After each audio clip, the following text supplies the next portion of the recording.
Absolute Geezers, welcome to another episode of Football Is, and that is what I want, Tales of a Groundhopper. If you're new or old, do me a favour, have a look on the app if you're listening to this on Spotify and leave us a review on there. You can rate the podcast up to 5 stars, so if you are enjoying it, leave that review, share this with a friend, and let's get this show out there. Now enough of that shameful plug, on with the show.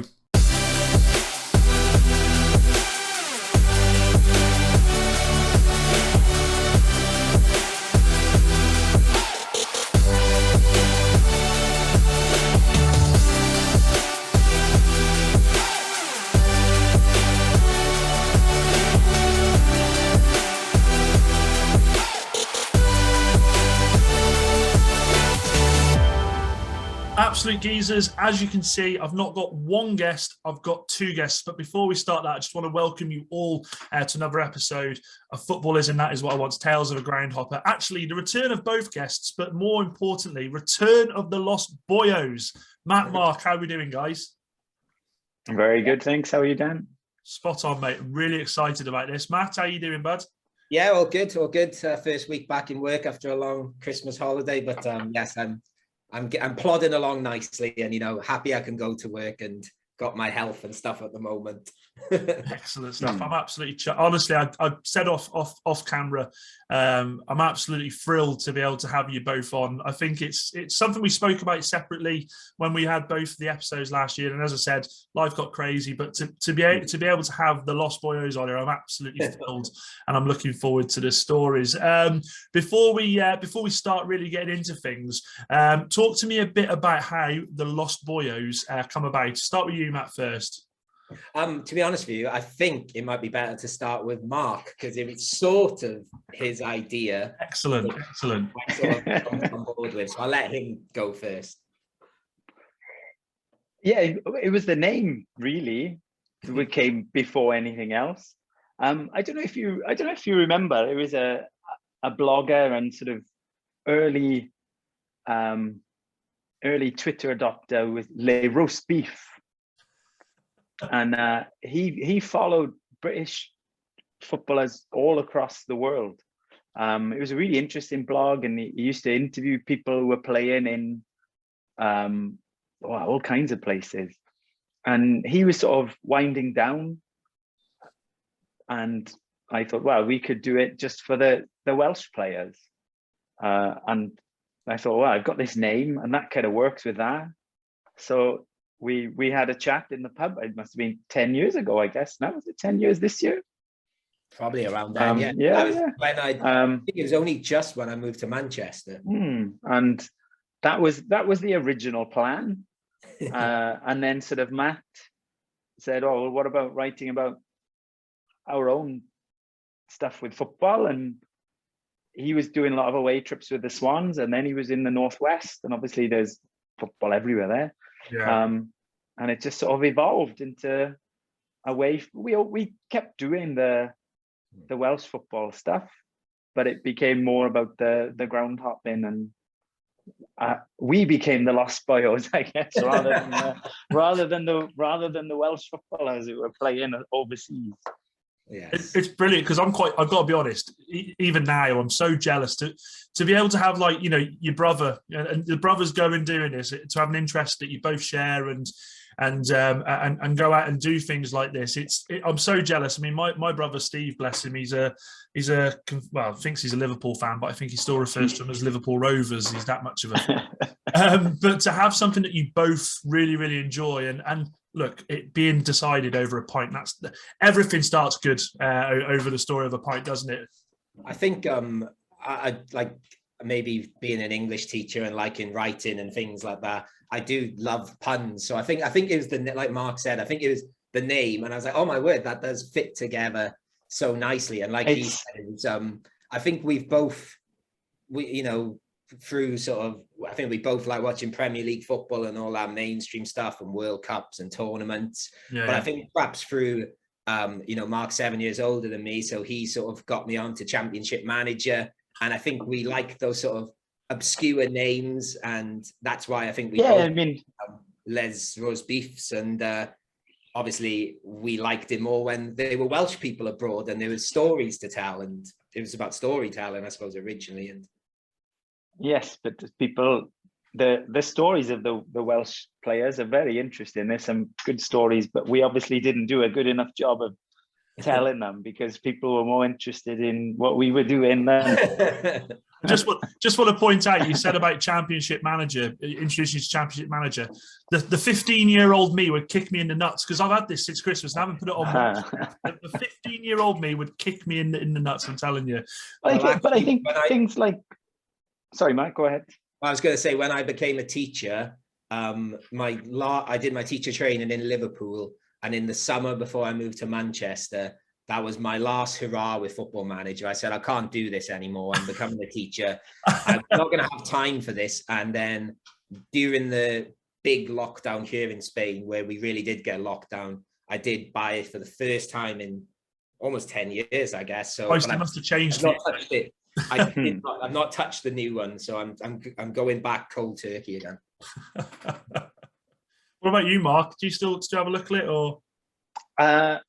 Well, I didn't work for about 18 months, and I sort of, the first 18 months of the pandemic. So I still play a bit of mobile. I don't play the full version, and I had a game where I took Wrexham from the league below the National League to Champions League winners using only Welsh players. So if Rob McKelney and Ryan Reynolds are listening, and they are, mate. They message quite a lot. About the show. It's madness. No, I obviously don't want to dwell on Football Manager too much, but I get it because I'm the same. AFC Telford United, I start that and I take them as far as I can. It's but it is. I mean, it is. But I mean, just even going back to sort of the start of the blog, like it is sort of we're of the age, Matt, a bit younger, but still the same. I think he remembers as well. Where being a foreign footballer was really exotic, 2 foreigners or 3 foreigners, and that sort of that did really stick with me. I think it's like, oh, it's really interesting. Why would someone go and do it, or why would someone get picked to go and do it, and things? Yeah, and I suppose it did kind of come from there, I guess. It's sort of the opposite as well. Is why weren't British players doing it? And obviously now I don't know, maybe they were. We're a bit more cosmopolitan, the footballing world now, and the world's a bit smaller, and more British people are starting to do it now. Or footballers.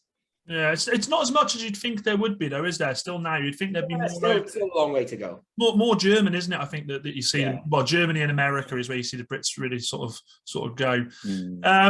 Well, okay, so this one I'm looking forward to asking this because there was a bit of and ahhing before we went live. So what I want to know, guys, is, and I'll go with you first, Mark, on this one. What is the first ground that you guys went ground hopping to? We'll say ground that you went to. We'll leave ground. All right. So the first, I think it was the National Stadium in Cardiff, the old National Stadium before the Millennium Stadium, and it was Wales 6, San Marino 0. That's okay. I thought it was that game as well. That's my first game of football, I think. But I couldn't remember if you came to that one, because I remember you come in, or we both go into Wales 1, Holland 3. But I couldn't remember if you were at the San Marino game or if that was just mum and dad. So yes, it would have been Wales. Yes. Wales 6, San Marino 0. Where my parents tricked me into thinking Wales were quite good, because that was my first Wales game. What went wrong from there? You're doing right at the moment, lads, to be fair, aren't you? Yeah. I think it was me, actually, because it was sort of when I moved to Manchester, like I've said before, I'm a teacher. I used to go to quite a lot of Wales home games when we weren't very good. And it seems since I've stopped going, because I've been away and abroad and not been able to make games and things, they've excelled. So I've sort of stayed away a bit now. I think the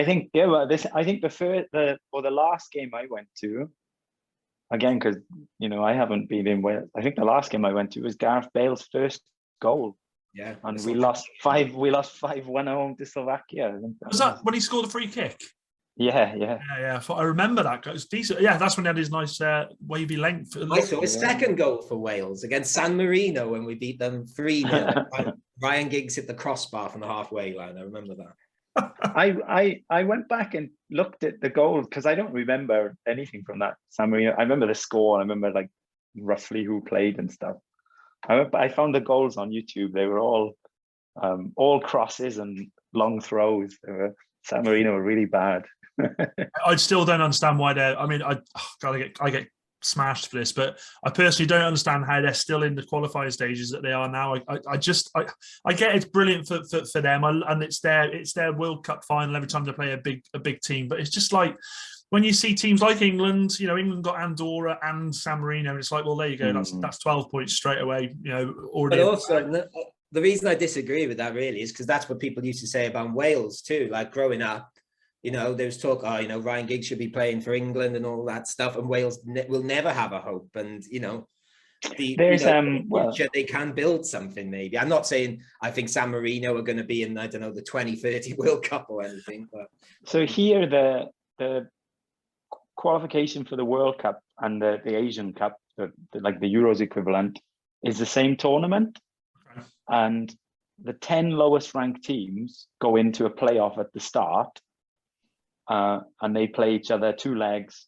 5 winners go into the group stage. The 5 losers don't have a competitive game of football for 3 years. Really? That's it. Like they're just until the next double qual.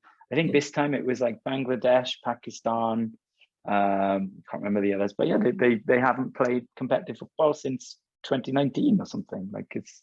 Could they not do something like they've done with the Europa League now? They might. I mean, they might come to that, I guess, because like CONCACAF have done that and things. So maybe that will happen. Who knows? It's as I say, I completely agree with both points. It's one of them, isn't it? It divides opinion, and I'm quite surprised how much it does actually divide opinion. But that's why we love football. If we all agreed on everything, there wouldn't be anything to talk about, would there? When I was looking at this game, the other thing I noticed looking at the teams was there were 5 players in the Welsh team who've managed the team since. Four who've managed it full time and 1 caretaker, and a couple of them have been assistant coaches and other backroom coaches. But like most of the team have gone on and been national team managers or coaches. It's mad. It is actually, and actually, do you know what? I mean, what are your thoughts? What are your thoughts on Page? What he's doing? Do you think he's doing all right there with Wales? I think he's doing a great job. I think. Yeah, it's hard to. I know, again, you speak about dividing opinions, and I know, taking away what's going on behind the scenes with him. I think me and Marc have different opinions on Ryan Giggs in general. Don't think we do. Well, don't think we do on this. No, I don't mean that. I mean I'm sat there thinking, right, man, which one's 4? I did say ignoring. I did say ignoring that. I meant in sort of in a footballing sense and without all the other shenanigans. I'm enjoying it under Robert Page, and I think we're playing better football. Yeah, it's great. I think we played great stuff in the Euros, especially against the Turkey game was great. We had those pragmatic years under Chris Coleman, and Ryan Giggs did change a bit. I remember one game against Ireland where we played probably the best football of all time. We were beaten 3-0. He was very brave. He got rid of. Well, yes, that's true. He changed. He changed the. He's like the best squad we'd ever had. He just said, "Thanks, guys," but he's like some of you are not going to be part of this. Like Toshak was to Coleman, Giggs is to Page. Yes. Yeah. It's a strange one, actually. I think you're completely right, and that can go one or two ways, can't it? Really, in the sense of coming in and saying, right, you're not. McLaren tried to do it with England. Sort of making this with Beckham, and he said, "You're not going to play. I don't want you anymore." And I think you've got to be big enough to sort of take that decision on and back it up. And I suppose Giggsy, and then on with Page now is sort of they've done that, haven't they? And they've stuck true to it. And I think they are reaping the rewards for it now. A lot of people said when Page took over, obviously I'm an Englishman, so I still keep an eye on Wales because I do keep an eye on the home nations, always will do. There was that sort of divide, wasn't there? Is he the right man? And I think he's more than earned the right now to take Wales forward, hasn't he? Well, and also he was the under-21 manager, so a lot of the players that Giggs was moving up, they all know him from from the under-21s or below. So I think that's what's going to happen. That works quite well. They seem to be going down that line of the under-21s having that clear pathway now, don't they? Ireland have done it. Yeah. My friend who I used to work with in Manchester, he's a Port Vale fan, and obviously Robert Page used to manage Port Vale, and he's like, "What? You've appointed Robert Page?" And then I'd say probably once every 2 months, he just messages me something about Robert Page. Like, what's going on? Like, how's this happening? I love it. Absolutely love it. Now, as I said, with Groundhopping, I'm looking forward to this because I've told you to pick 2 each, and I normally ask for 3 when I ask this question. So we're going 2 each. Now, what it is, you're creating for me a groundhopping starter kit for new groundhoppers. So for people who've never done it before. So 2 each. What 4 things are going into the kit? So we'll go with you first, Matt. Okay. I'm not. I think me and Gibbo always used to talk about this on our little adventures, that we weren't perhaps the most obvious ground hoppers and do some of the conventional things. So I've gone with a flat cap, just because I think I always used to wear a flat cap, and that was sort of a little slogan at one point: no flat cap, no party. I've experimented with other hats since sort of Lost Boyos has shut down, but I still have a few flat caps, and I think it is sort of a nice way to identify yourself as a ground hopper, sort of quirky character in the corner flag. I know some people have their clipboards, so I'm going to say, ditch the clipboard, go with a flat cap. And my other one's a bit cheesy, and it's not really an item. I was thinking, because I couldn't really think of much else, that I was thinking what I took to games, and I'm not saying everyone should go away and read the history of every football club they go to, but I was thinking perhaps more so when I was in Central Europe, when I lived in Slovakia a couple of times, and just knowing a little bit about the club beforehand. Yeah. And say you go in the bar beforehand, and you've had a drink or so, and you think, oh, you get chatting to people.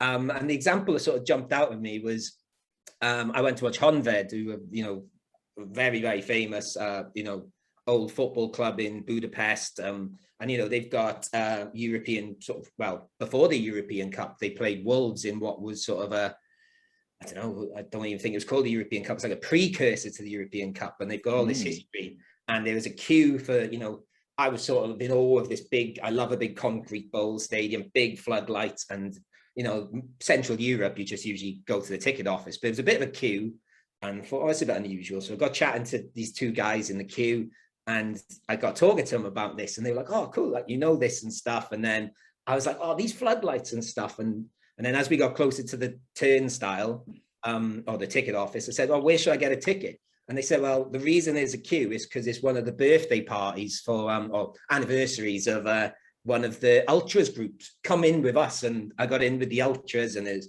pyro, and you and these bloody ultras, Matt, I tell you. Yeah, no, but that's it. I got invited in that time.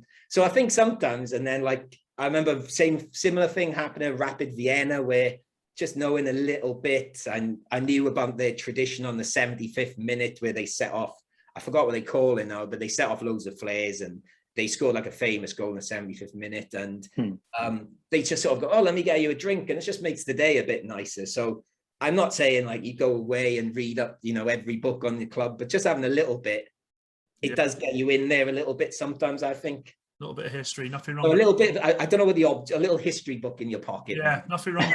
Nothing wrong with Wikipedia. Yeah, Wikipedia. Yeah, a few sheets of paper from Wikipedia. That's spot on. What about you, Mark? Similar to Matt, I've gone with one sort of practical and one cheesier one. Love it. So the Google Maps on your phone is key. I did a lot of different grounds in Korea. There you need to have Naver maps. Right, if you ever find yourself, they don't like Google, they've got their own one. So that would be one for sure.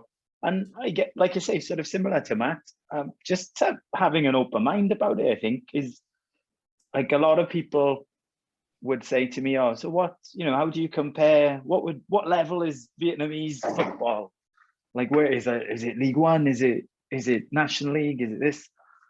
And I don't know. I've not watched a lot of National League football, or I've not watched a lot of League One football.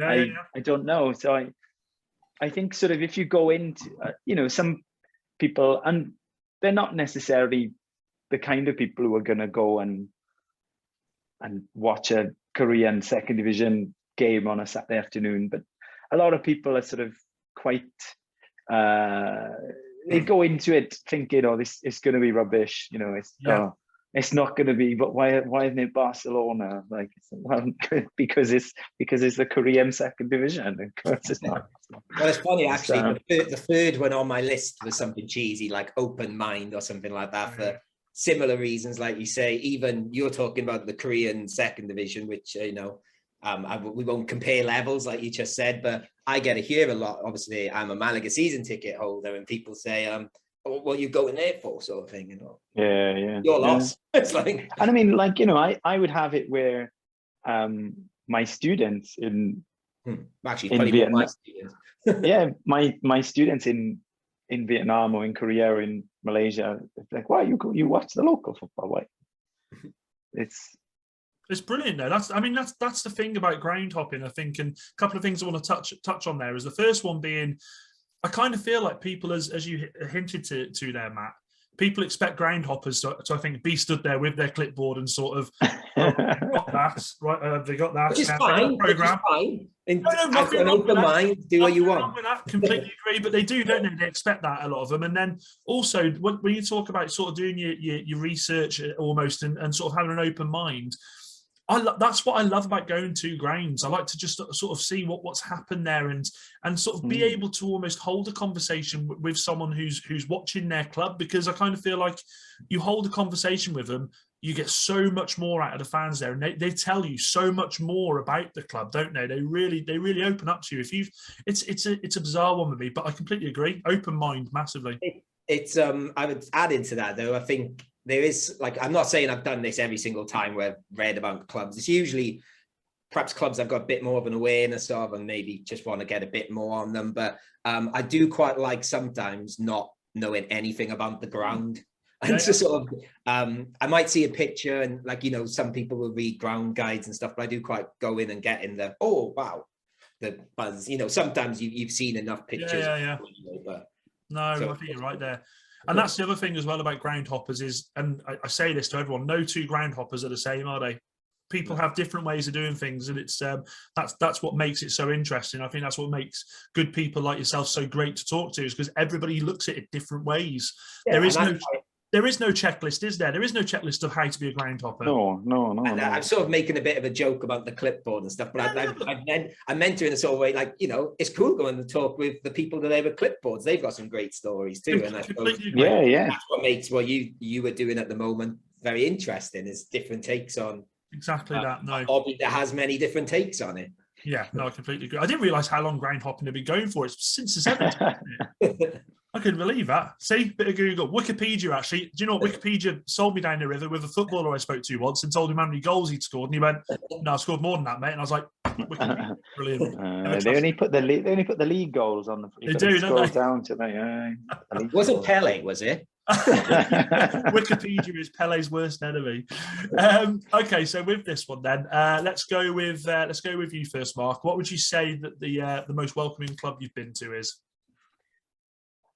Not really. I mean, like you say, a lot of the football that I've watched in the last 15 plus years has been in Asia, and they don't, you know, they don't have the kind of clubhouse mentality and that kind of thing. But the friendliest ones were always the Malaysians. Like, they were great. Anytime I went to one of the games, the national team games, or any of the clubs, to be honest, I think just sort of being a foreigner, taking an interest. Like, I'd be on the bus home, on the train home, and I'd tweet, oh, I've been here, good game, picture of the stadium, and go to bed because the games are always really late there because of the heat, and then wake up in the morning and be like, oh, you have 100 notifications, and it's just all these Malaysian people who've liked my tweet overnight. Like, they were always very good like that, and very, very happy to sort of have a chat and happy to engage. And yeah, they were. It was, well, as the question says, very, very welcoming. Just want to touch on something you said there, because that's something I suppose even in the last episode I did with you, I didn't really actually ask you this. You're saying there that the culture's sort of different with the clubhouse mentality with football over here. So how does it differ? Is it literally just you go and watch the football and that's it, or? Malaysia and Vietnam, yeah, like a lot of people, like they all arrive quite last. Well, there's a lot of people arriving at the same time on their scooters. Now in Vietnam, before the games, like some of the bigger clubs would have like Hai Phong, which is a port city, like rough port city, about 2 hours from Hanoi. They'd come with thousands of fans, and they'd be riding around Hanoi on their scooters with flares and things, big huddle all together. But no, I mean, it's not the sort of, there's not that kind of all day. I remember going to a Hanoi game, and we were having a couple of cans of beer in the ground because you could do that there, and we kind of came out about 10 minutes after the game had finished, and one of the guys was like, you wouldn't know there was a football match had just happened, like everyone's gone. So yeah, it is different. It's bizarre. It's just, I love that. I love the whole different side of it. What about you, Matt? What about you? What would you say the most welcoming? This was quite a tough one to think about because there's quite a few. So I won't go into Atherton Collieries again. They know I love them, and I think we talked about them on the last one. So I got it down to 3. I think my winner's gonna be quite obvious eventually. Club Brugge is the one I always remember from me and Gibbo when we went to Belgium, and we went to Bruges and we did 3 games. So one in Bruges, then Ghent, or Ostend and Ghent. And I can't even remember what happened. We were in the square drinking, and the next thing we knew, we were with this gang, and they were giving us flags and flares, and they said they were playing in the Bruges derby, and they said, you've got to come on the march with us, and they were great with us and looked after, and it was fun. It was not like sort of aggressive sort of I suppose they were the ultras, but it was fun. And I found out it's really hard to wave one of those big flags, especially when you're drinking. They were just big. They are hard. Yeah, and then like I wrote the Lost Boyos blog about it, and I had quite a lot of response from it off their fans saying, come back anytime. And yeah, they were good. Going a bit closer to home, Morecambe. When I lived in Manchester, I went to Morecambe one game, and I can't even remember how this happened either, but Paul Carter, who's big in the supporters trust there, or supporters club, I suppose. I just hung out. You couldn't miss him. He has a big red mohawk and a Coventry accent. He was a Coventry fan. He loves Morecambe now. But yeah, I went to the game, and then I went drinking with them after, and they took me up to the boardroom. I met Jim Bentley, the manager, who I sort of met him quite a few times. He sort of came quite friendly with him. I had a few beers with him after they got knocked out of the League Cup to Newcastle, because basically what happened was I went to quite a lot of Morecambe games from there, quite a few away games as well. But after that night with Jim Bentley, the next night I was in Manchester Hospital with some heart issues. so we still never got to the bottom of it. They reckon I had some sort of crazy panic attack from just overdoing it over the summer. But so I always say Morecambe nearly killed me. So should be a t-shirt, mate. But then I don't know. I guess I was really boring, and so I was thinking about. I think Malaga have been great with me. Like moving to a new country. I don't remember being on the outskirts at all. It does help. They have quite a strong English language following, and the Giri army and stuff. But yeah, it's when we get people on our podcast. Obviously, I host the Malaga podcast. We get quite a lot of being to Malaga, and we all say what's the best thing, and everyone says, the bit before the game on the streets around, and the botellón, as they call it, which is sort of drinking in the street. And yeah, it's just fun. It's just really fun in Malaga at the moment, and it's quite good vibes there. And so maybe I'm just going off the good vibes at Malaga at the moment. Love that. Yeah, Malaga. That's the right answer, I think, for my podcast as well. It's funny, really. Gibbo just turns up in the most bizarre places, doesn't he? I was on my way to watch Queen of the South in Scotland, and I was at a bar in Carlisle, and I tweeted saying, on my way to watch the football, nice pint in hand, and Gibbo literally tweets back, "Where are you?" And I said, "Oh, Carlisle at this pub. Off to watch Queen of the South." Tweets straight back, "Sound, I'll be there in 10 minutes, mate." I've never met him. Me and Gibbo have been to Queen of the South's ground, but not to watch Queen of the South. That was the famous time he spewed on the train, and made them shut down the carriage. Went to watch when the Preston Rovers were playing there. But we had a big night out in Carlisle, which we still talk on to this day. Spot on. What a guy pops up everywhere. Okay, then. So we'll go with you first, Matt, on this one. Can you name me a player that since watching live, you've always kept an eye on?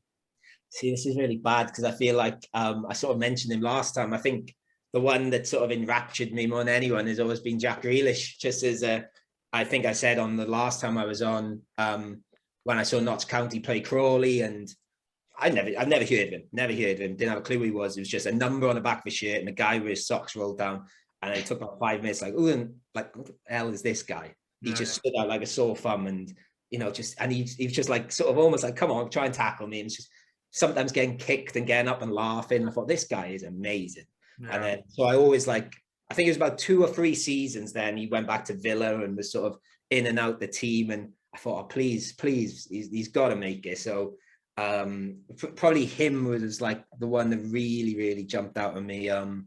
There was who else was I thinking about? There was 2 Slovaks who were Milan Skriniar, who's now at Inter Milan, who I think I used to go watch the Slovak national team a lot, and he again, I think I said this guy's the next Rio Ferdinand. He's not done bad. Yeah, he's done all right. But he was almost like a bit of Rio, a bit of Vidic. Obviously, I'm not saying he's going to hit those heights, but yeah, he was really good. And actually, the other one I was thinking about, and I stopped following him, I realised, but I ended up at the Nottingham Forest game once. That's a long story. I woke up in Nottingham, but I didn't mean to be there. But Nottingham Forest were playing. And there was a guy called Jamie Patterson who was like a kid at the time, and I was like, oh, this guy's really good, and I sort of kept an eye on him for a bit, and he seemed to not quite make it, and then he rocked up at Swansea one day, and I was like, and I sort of forgot that it was him, and it was only when I pieced it together, I was like, that's the guy from Forest, and then he scores this wonder goal in a South Wales derby, and now he's like a god in Swansea, to the extent where there's campaigns to get him in the Wales squad because they think they found a granddad and stuff. Yeah. Love that. Absolutely love that. What about you, Mark?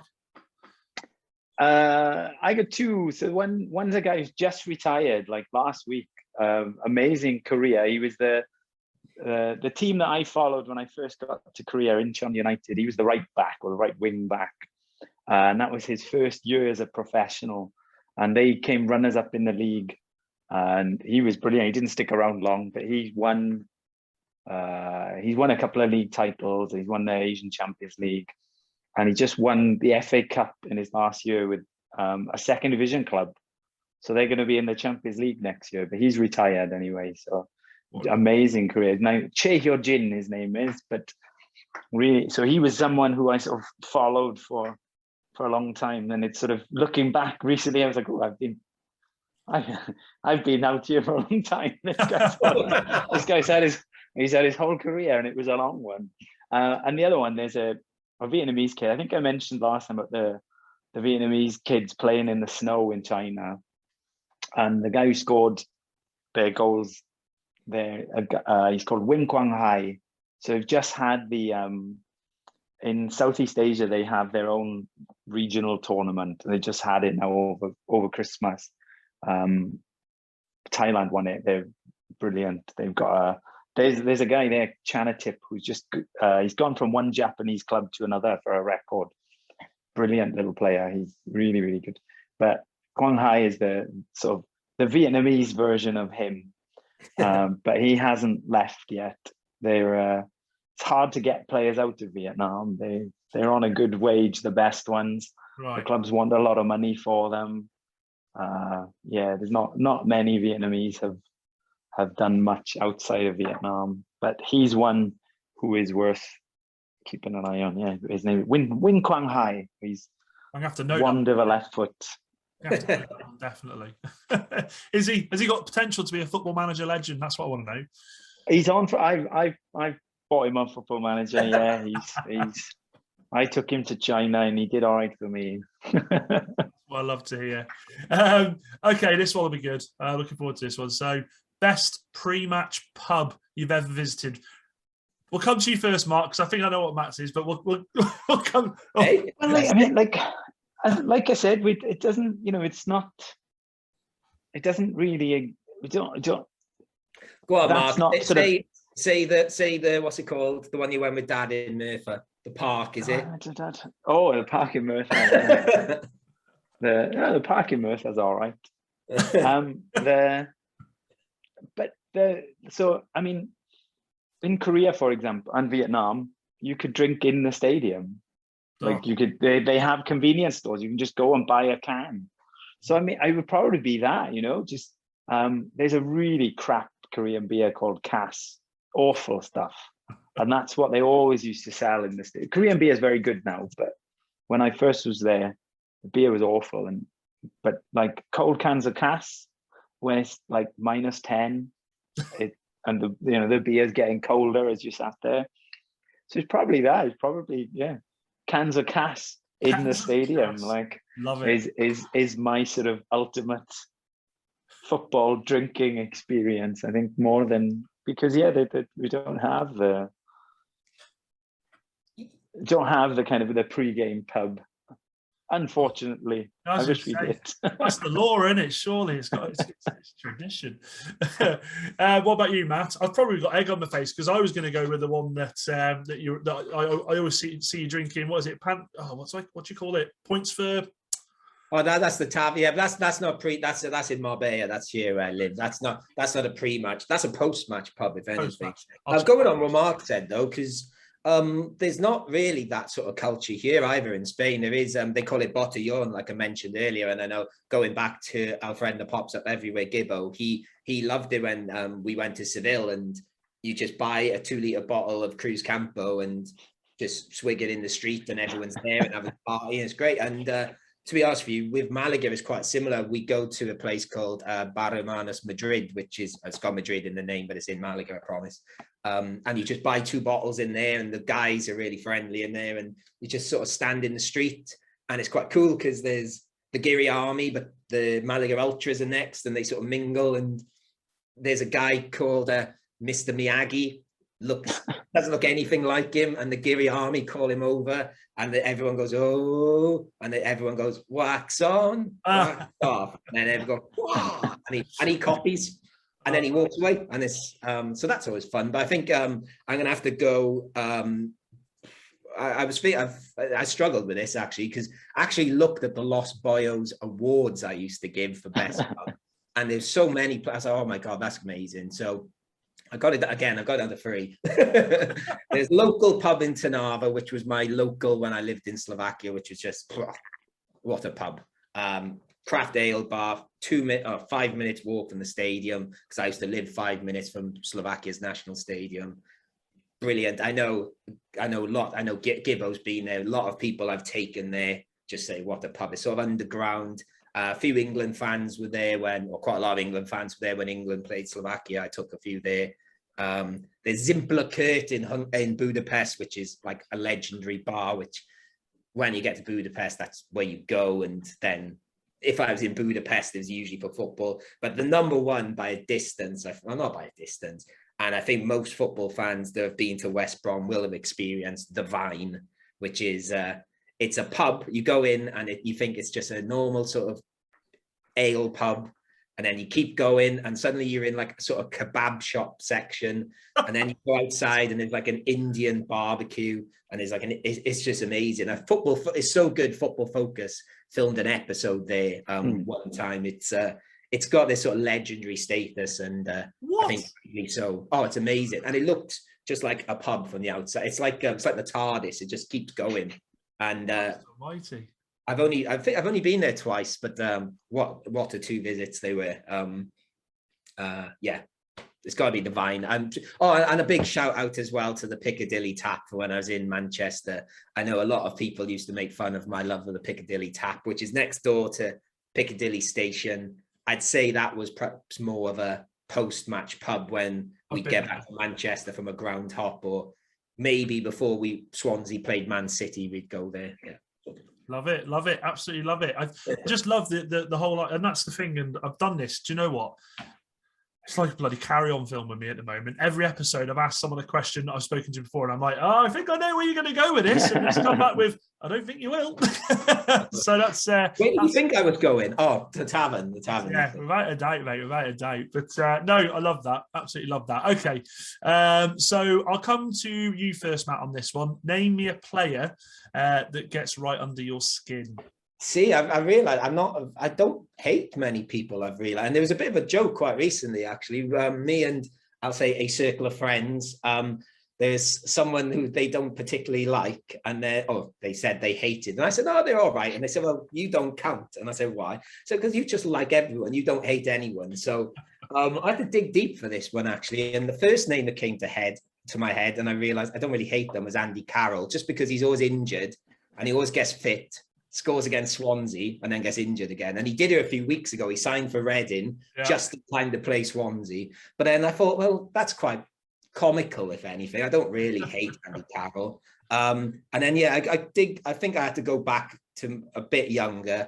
And I thought, not to aim it at Cardiff City, but there was a time when Cardiff City had up front Ross McCormack, Michael Chopra, and Jay Bothroyd, and they were all just horrible individuals. And I think Swansea were particularly the good guys at the time, or maybe that's just my eyes, under Roberto Martinez, and particularly Jay Bothroyd was the one I think I hated most. Oh, I really like Jay Bothroyd. Oh no, he's a fool. There we go. I've been waiting for this. I just like him because he played abroad. He plays in Japan. He plays with Chanatip, the little Thai guy I was just talking about. Yeah, he's a fool. He's a fool. Oh, he's still playing in the J League. Yes, I believe 38 or 39. And then and then it's funny, actually, going back to the Wales thing. Here's how much Wales have changed. Because I remember at the time, I would have said 4 names, and my 4th name on that list for that team would have been a young and quite annoying Joe Ledley. But the thing the Wales team's done over the past decade is when Joe Ledley retired the other day, I completely forgot how much I used to dislike him. I love Joe Ledley now. I think a lot of Swansea fans would feel the same. I think he's a cool guy, I think. And I suppose more these days, and I suppose I'm sorry to upset you both, because I know you're Man United fans. I probably get more upset with pundits. I hate Rio Ferdinand as a pundit. Oh, I can't stand him. Oh my God. I can't stand him as a pundit. Hate him. And I think that's about as angry as I get at anyone in football at the moment. But yeah, I suppose Marc's just said about Jay Bothroyd playing in Japan, and I'm sort of like, well, that's quite cool, actually. But I just going on to Rio Ferdinand before I come to you, Marc. I watched this podcast when Ronaldo re-signed for United, and I watched this podcast he was on, and he sat there going, "Yeah, well, I give him a text and told him you can't go to City, and bang, he comes to us." And I thought, you egotistical twat. Well, actually, we should not be talking here. This podcast is void because he said no one could talk about football unless they won the Premier League. Oh, yes, that's true. Yeah. So I'm looking forward to see his coverage of the World Cup in November. Absolute tit. What about you, Marc? It's another Korean player. His name's Lee Chan-soo, and he's in that. Like you have. For me and Matt, it's sort of the Rob Earnshaw zone, and I think who's the one now? Cameron Jerome seems to get it. I don't know who would be the current one. That sort of bang the goals in the Championship, and they're not quite there when they get to the Premier League. Example as well. Actually, McCormack was one. Yeah. Well, he's not a goal scorer. He's a winger. He's a creative player, but he was in that mold of sort of, he was too good for the Korean League, but every time he went abroad, he never quite made it, and he'd come back and he'd be brilliant in Korea, and then he'd kick up a stink about wanting to go abroad again, and he'd go abroad.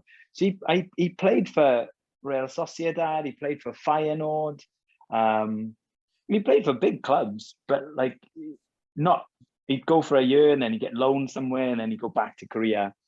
And the reason I remember him being really good on Football Manager, and I signed him a couple of times. But then I remember you telling me, I think when you lived in Korea, how much you know, he was a tool, and I don't like him either. Then. But again, but like it's a bit. I mean, he's a bit of a redemption story as well. But like, yeah, he had this.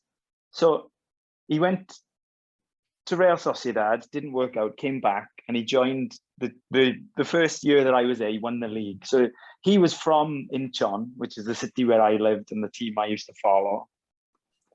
And he scored a hat trick in like the championship game in his hometown against his hometown. And he's giving it all to the fans and he's like shushing them and all. And he's just like, oh, you horrible little so-and-so. Like, and then he went to Feyenoord and it didn't work and he came back.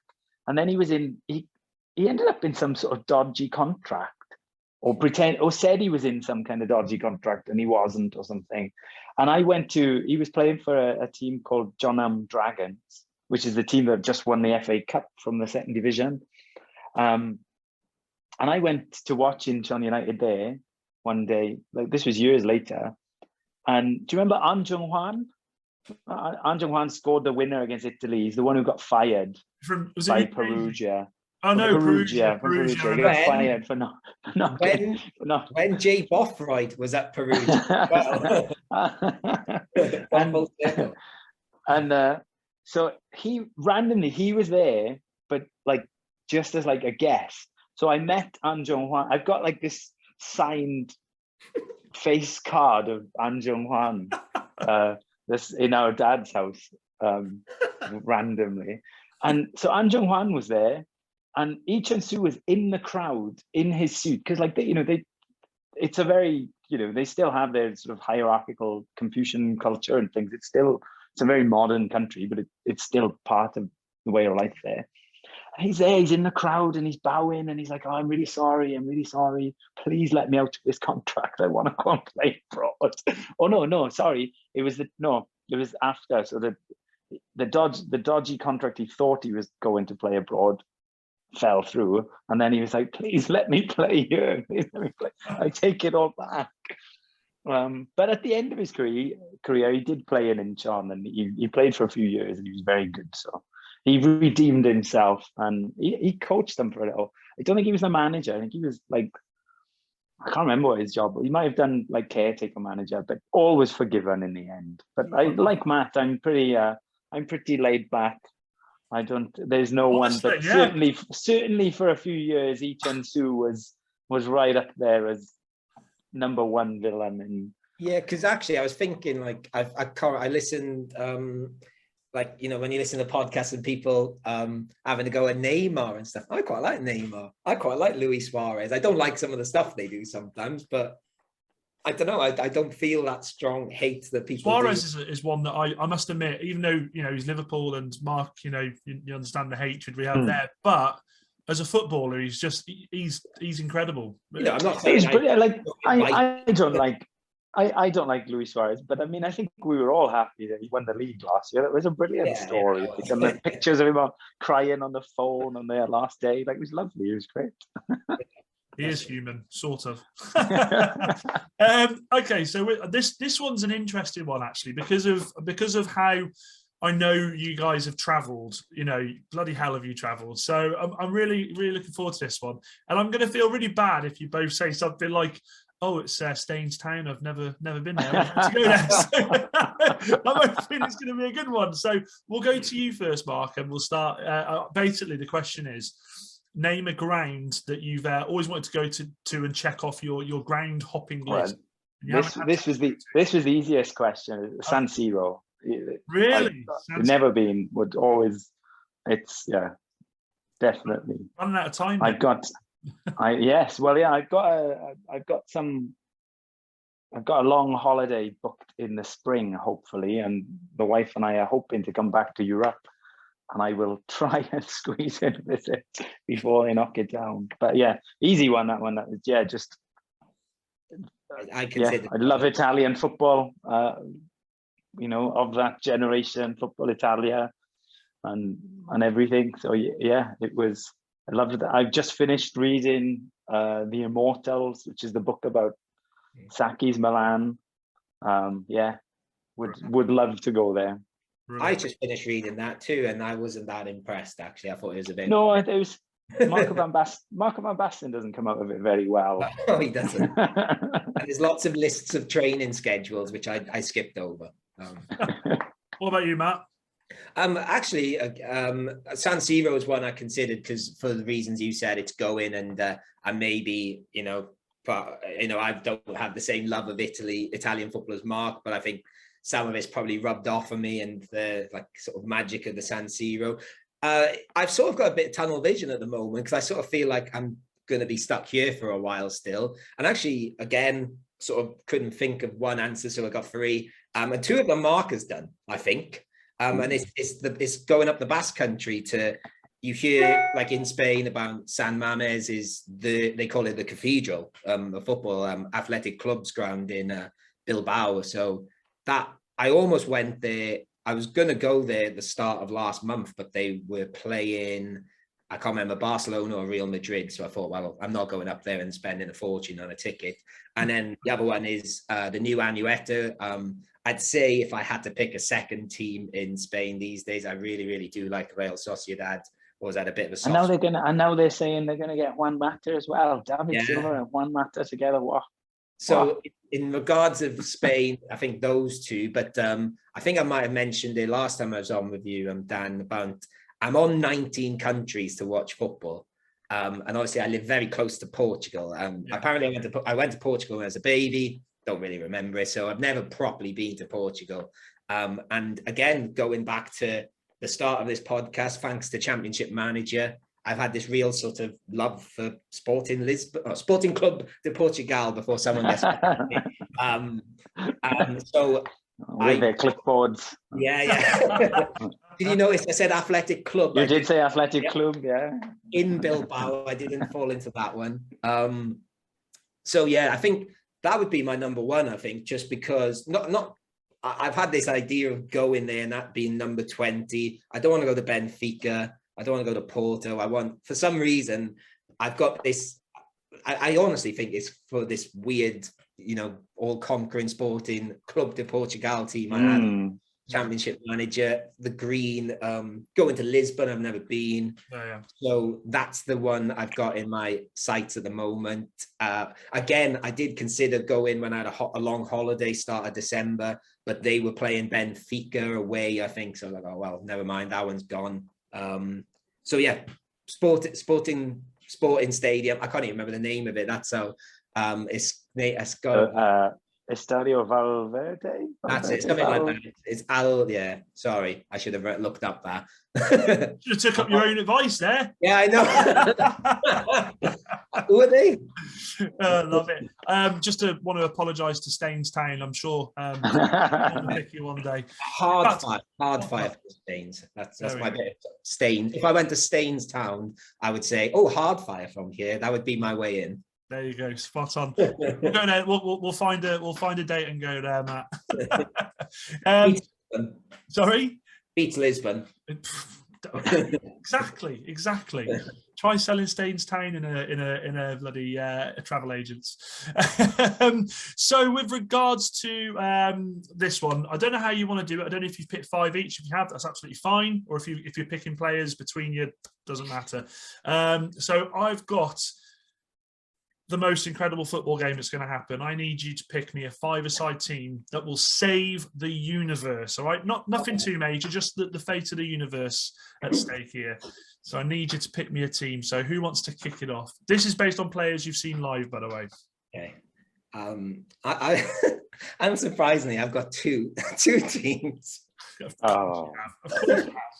I was expecting 3, to be honest. Okay, there is a reason behind this. Okay, I'll go first then. As you've said, I'm a teacher. I've been in work today, and you sent these questions through about half an hour before I went into an exam to invigilate. Where I don't know, Marc's probably experienced this. You can't do anything. You just have to walk around the hall. Walk around. Exactly. So I get your steps. When you send those questions in, I thought brilliant. So I couldn't really remember all of them off the top of my head, but I thought I'll think about the 5-a-side one, and it took me about a minute. Okay. So I was like, so that was boring. So I'll give you the boring one. So because I just thought you said a game for the universe, and I just thought the best 5 players. and I thought 5 players who were good five-a-side players. So when David De Gea in goals, because he's probably the best feet goalie I've seen, and he's great. He's big. Good friend of mine as well. Stopped me in the street once. That's a long story. What? He did. David De Gea stopped me in the street once.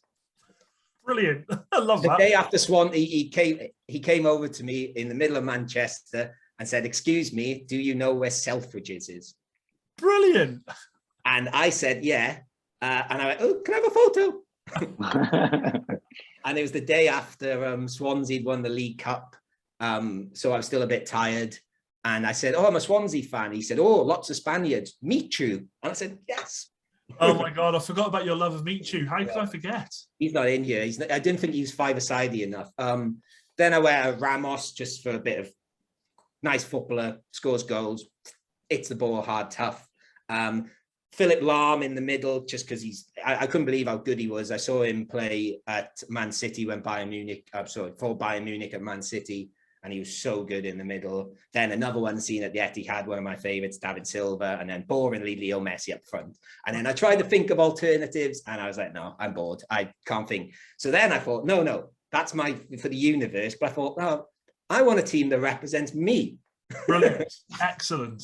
So I came up with a criteria. This is how bored I was. They had to have a player from Swansea and Malaga, someone that represented my time in Slovakia, someone from Manchester, and a wild card from my Groundhopping. So we've still got David De Gea in goals. He's representing Manchester for me. We've got Milan Skriniar in defence. He's my cultured centre-back, but quite tough. This was when I got a bit, I've got a sub as well, so I had to cheat. Joe Allen is in midfield because he's my favourite Wales player, and he played for Swansea, so he ticks 2 boxes there. My favourite player in the world at the moment is young Kevin for Malaga, who's just the most fun footballer to watch. So he's my Malaga representative. And then up front, a big shout out and another Welshman to a guy called Gareth Delve, we called him Delvino. Me, Gibbo, and another guy called Nicky saw him play in Ystrad Mynach for Llanfern against someone who I've forgotten in a friendly when Gibbo was visiting my hometown for the week. And this guy was tall, quite big, but he was just having the time of his life, skilling people. And we were all like tweeting, who on earth is this guy? And obviously Gibbo writes a blog. I wrote a blog.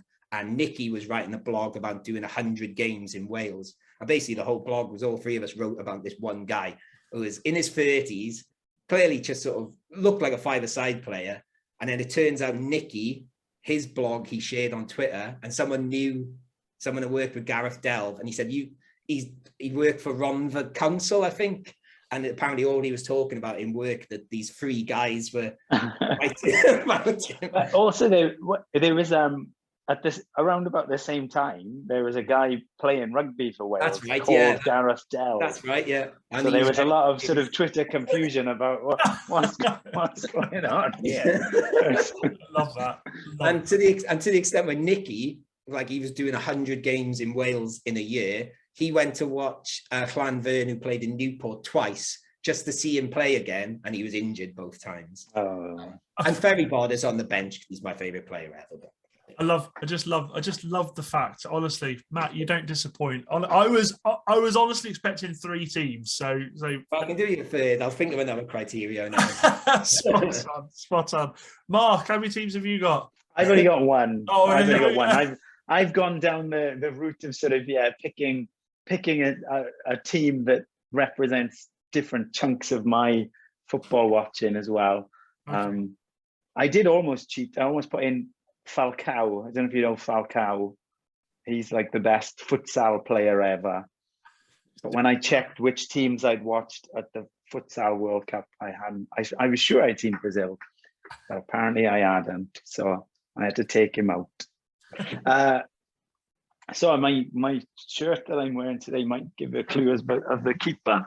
So I'm going. He's in goal. That's because I think Buffon is the best keeper of my lifetime. Okay. And I wanted to have an Italian in there because I love Italian football. Is it true he wasn't always a goalkeeper? Wasn't he a striker or something? Oh, I don't know. I mean, he made his debut at 17. He couldn't have been a striker for long.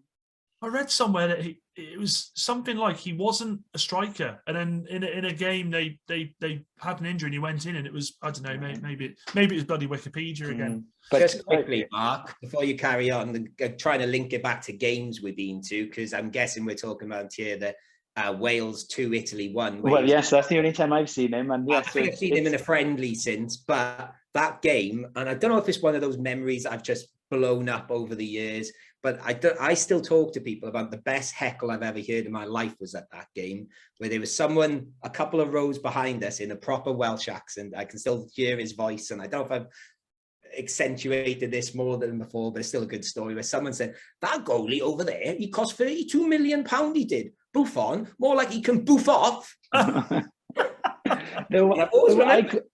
one I always remember, I don't know if it was that, it might have been that game actually, but was like someone playing a long ball to John Hartson and then bringing it down on the halfway line and turning the defender. It must have been from a corner or something. And like, it was just like John Hartson had a clear run at goal, but only from the halfway line. And someone just shouted, "Go on, John, use your pace." And everyone just burst out laughing. I had a referee I watched against, funnily enough, Gibbo was at the game, Queen of the South, and this ref against Hamilton, he was awful. And as he's coming off the field, I got close enough and I shouted, "Ref!" And he looked at me, I said, "You were shite." And he said, "You should have saw me last week, mate." And the whole crowd went, "Boo!" And I was like, "Oh no, he's absolutely done me. Absolutely done me, man." So I've got Buffon in goal. I don't know what this game, you just said for the fate of the universe, I don't know who we play in, but I've gone with leaders as well. Like that, not on purpose. It just, when I got to the end, I looked at it and I was like, oh, all of these guys were all captains. So the Incheon United team that I mentioned a couple of times from 2005, I've gone with their captain, which was a guy called Im Jun-young. He never played for Korea, but he was a very classy centre-back. And I think he's still a record appearance holder for Incheon. There's a really good documentary, but it doesn't have English subtitles about that season. And he's like, they show him in training and he's getting into everybody. Like, and something happened with his eye. He had like a really serious eye injury during the season, but just played on. Was brilliant. Is that why he was just rubbing your eye a lot? Was he getting prepared to tell us? Maybe, yeah, maybe.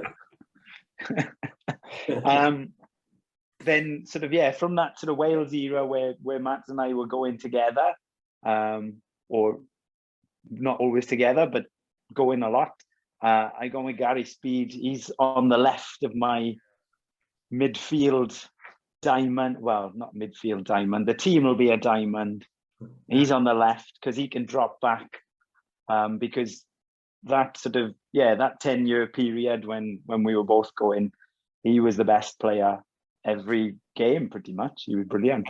And he played left back most of that time because we had a few good central midfielders, so he played left back.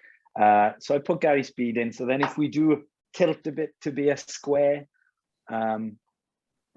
he'll drop as sort of the left-sided I love defender. this. I love this, Mark. Tactics here. You're thinking if we need to hold on to the lead here, we can just. Well, like I said, I think I talked a little bit last time I was on about I went to the futsal World Cup, and that's how they seem to play. They have a diamond, and then that becomes a square, and then they go back to a diamond. So I'm like, yeah, Gary Speed can do that. Gary Speed will be in. I'm looking at, can Kevin take Gary Speed on in the game of the universe? I'm sort of looking at They're not playing each other. I need them playing together, for Christ's sake. It's the universe, man. And then the other midfielder who's the sort of more attacking one then is here. He's in Kuwait. I've finally, after a long gap, been getting back to football. And he's a guy called Badr Al-Mutawa, who you might not have heard of, but he's the second most capped international in the history of football. Wow. And the poor guy, so he took the record last year. He 187 caps, I think. Got his 187th cap. They had a big ceremony, like, he's the most capped international ever, and he's Kuwaiti. And then a couple of weeks later, FIFA said, "Oh, Malaysia have come forward and they've got this guy from the 70s and 80s, and turns out he's played 219 caps." Oh, no. And so so he held the record for about a week. I think it wasn't very long. But the Malaysian guy is interesting. He, like, some of the people in Malaysia said he played 300 times. Like, he played for a long time, but they were counting, like Pele and his goals, I think.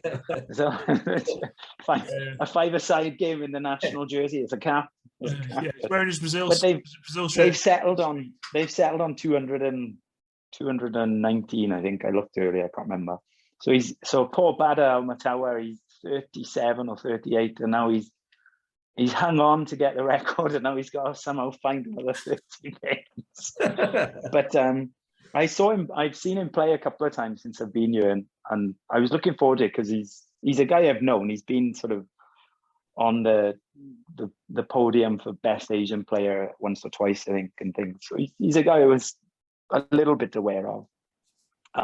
And the first game I saw him, he was rubbish, and I thought, why are they letting him they're obviously letting him carry on. But the last couple of times I've seen him, he's brilliant, and he scored a goal this week, and he's just become the highest goal scorer ever in Kuwaiti football as well. So that's until next week when they. But no, I saw him play. The team who I've sort of been following here, Salmiya, which is where I live. He played against them, and it was a bit like Rooney. Like, he was brilliant. He was everywhere, and they were losing, and he just seemed to be having a go at the ref. The ref hadn't done anything, but he was just. And then he scored, like, you know, that goal where Rooney's having a go at the ref, and he runs and he volleys in, and then shouts at the ref on his way. He scored a goal exactly like that. Same thing, like screaming at the ref and then smashing a goal from 20 yards, shouting at the ref. So he's still got it. So I put him in. And the other thing with him is footballers here are not officially professionals. So he's in the army. He's Colonel Badr Al-Matawa. What? So we've got proper, whatever this fate of the universe. Yeah, he's a good man to have, I think. If the football game doesn't come off, he can go to yes. So I've got him, and then thinking about him, and like I said in my head, I was like, it was like Rooney, and then I was like, I'll put Rooney in because I love Rooney, and Rooney doesn't get enough love, I don't think. Okay. And then I was really sad because I was like, oh shit, you've never seen Rooney play. And then I was really sad, and then I was like, oh no, I have seen Rooney play, but he wasn't very good. And then I was sad about that. So I was like, and in the end, I thought, no, I'm not going to pick Rooney because I did see him and he wasn't very good.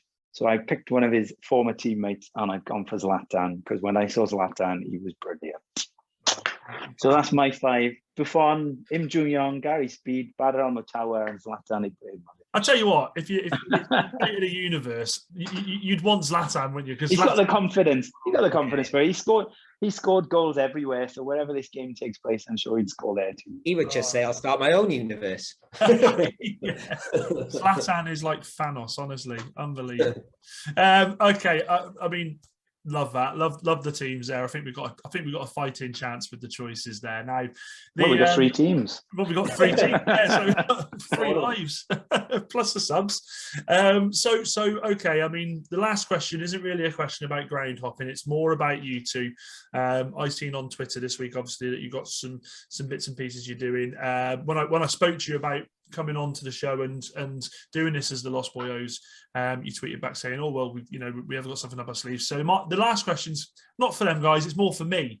What is the future holding for the Lost Boyos? Well, this one was more Matthew's idea, so you can take this one. Okay. Basically, I think doing the Malaga podcast, I love doing that. It's great. And, I love talking about this team I've sort of fallen in love with over here, but it does have its sort of boundaries because, we're talking about Malaga and, I'd like to think we do, especially thanks to our Spanish Dutch guy, Chris, who does lead us down different paths quite a lot. We do deviate, but I've wanted to do something a bit more, outside of Malaga again, and actually about maybe about a year ago, me and Gibbo did actually talk about doing something like this, and we just never got around to it. And it's all yours now. You're flying the flag with the Groundhoppers. So yeah, there was, I don't know, I had this idea a while ago about just I don't even know how to explain it. And it's sort of just when Marc came on the Geary cast at Christmas, it sort of, well, it wasn't just that, it was sort of that day. It was such a simple thing where I think we said earlier, we quite like these sort of niche football facts. And even like Marc talking about this guy in Malaysia that's got a load of caps now is just another example of that. Yeah, it was, Marc came on, and one of the other guys on the podcast, like Marc lives in Kuwait, and he said about, oh, didn't Michel Platini play for Kuwait? And I sort of looked as well, what's he talking about? And I that sounds like something I would know, and I didn't. And I was like, oh, that's really cool. And then Marc told this story about this other player who's, I'll let Marc tell her in a second, he seemed to have followed Marc's life, or Marc's followed him, I don't know, but weirdly he's played in Marbella as well. So and then I thought it was like quite interesting, these little conversations. And then I went to the bar that night, and my Swansea friend who's lived in Brazil, we were just talking about Brazilian footballers, and we ended up talking about Rai for ages. And I was saying, like, I remember in school how people tried to do the Rai flick all the time, and none of us could do it. And how people perhaps don't talk about, like, he's Socrates' brother. I don't think many people realize that. And yeah, it came out like, oh, I like these little conversations about football. Wouldn't it be cool to sort of make it into a podcast format? And I suppose the way I've pitched this slightly, my first words to Marc is sort of, I'm not saying we're like Stephen Fry or anything, but like QI meets football sort of thing. And I think between us, we've got some obscure knowledge, and if we don't have it, we quite like finding out about it, which I think if we do this podcast, it'll be, I don't want to come across, oh, look at us, aren't we clever? It's sort of, especially when I was listening to something the other day with Tim Vickery, and I was like, oh my God, this guy knows everything. I'm not expecting it to be like that.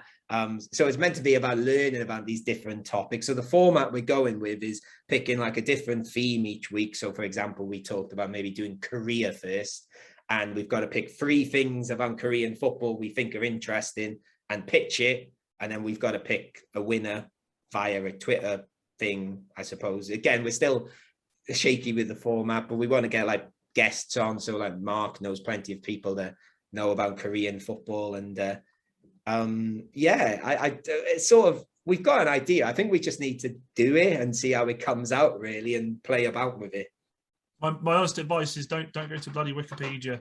Stick away from steer clear of Wikipedia. I think you'll be fine. But do you know what? The idea already, you saying that, like the Platini thing straight away, I'm like, did he? Bloody hell, did he? So that's the name of the podcast. I should have added that we couldn't think of a witty name. And I said, well, the idea came from him saying Platini played for Kuwait. So we said, we'll call it Platini played for Kuwait. Love it. Love it. That's spot on. I'm really excited to sort of listen to this and watch this journey evolve. Both two chaps who know an awful lot about football and who can both hold a very good footballing conversation. So I'm really excited for both of you, and I wish you both the best of luck with it. Marc, I'm sure you've got plenty up your sleeve with the Korean side of it.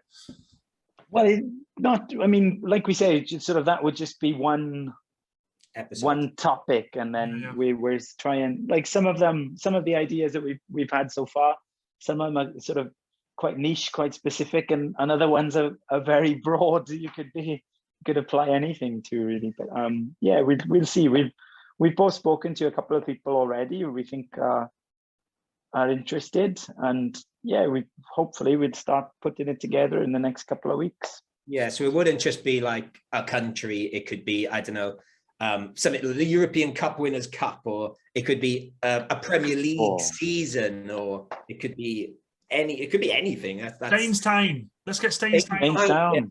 Stainstown. I'm telling you, you got to. I've got my hard 5 fact ready. Love it. Absolutely love it. Guys, honestly, I don't even know where the bloody time's gone. That's how much I know I've enjoyed this. Thank you both so much for coming on. I really, really appreciate it. I think everyone's going to love it too. The fact having you both on is fantastic. It really is. Before I let you both go, I'll go with you first, Matt. Can you tell us a bit about what you do, and also where we can find you, mate? Yeah, so what do I do? As I said, I host a Malaga podcast called the Geary Cast. So you can find that at the Geary Cast if you're particularly interested in a mid-table Spanish. Award nominated. Award nominated. Award nominated. It was, yeah. So yeah, that's good. And then I'm at Twitter at Matt Lost Boyo. I generally tweet about football-y stuff and sunsets in Marbella just to show off a bit. And I would say videos of me drinking Patcharan, but I'm having a few weeks off the alcohol. So you might have seen me drink that. That's non-alcoholic Tinto de Verano, just to be clear. Yeah, and I'm drinking non-alcoholic Spanish beer. Oh, we're good. We're going to be very clear-minded when we start. I'm drinking a coffee. Nice coffee for me. What about you, Mark? So yes, I'm on Twitter as well. I'm currently tweeting mostly about Kuwaiti football because that is where I'm at. Next week is the start of the Emir Cup, which is like their FA Cup, and it's staggered throughout the week. So I'm hopeful I'm going to get to a lot of games next week. I'm looking forward to it. I've got a few new grounds to tick off, and I think the start of Monday is the Super Cup, which is in the big national stadium. So if you want to see some pictures of Kuwaiti football stadiums, yes, I'm on Twitter at Marc Lost Boyo. And as Matt said, we are working on a new project together called Platini Played for Kuwait, and that's on Twitter as well. It's at Played for Kuwait. Spot on, and it for will be the word. It'll be in the link as well. I'll definitely put all of it in the links below. But from me, guys, thank you so much. Honestly, really enjoyed having you both on. It's been absolutely fantastic, and just a shame it's got to end. I wish I had another 10 questions for you, but to be fair, I can do a five-a-side team view if you want. I love that. We'll save that for the next one, Matt, I think. Spot on. Guys, as always, if you're new to the show and you haven't done it already, make sure you subscribe, give us a review on there. We're trying to get this out as far as we can. As always, I say it until I'm blue in the face. Sorry, a bit of coffee going down again there. Be thinkers, not stinkers. Sayonara, au revoir, or goodbye.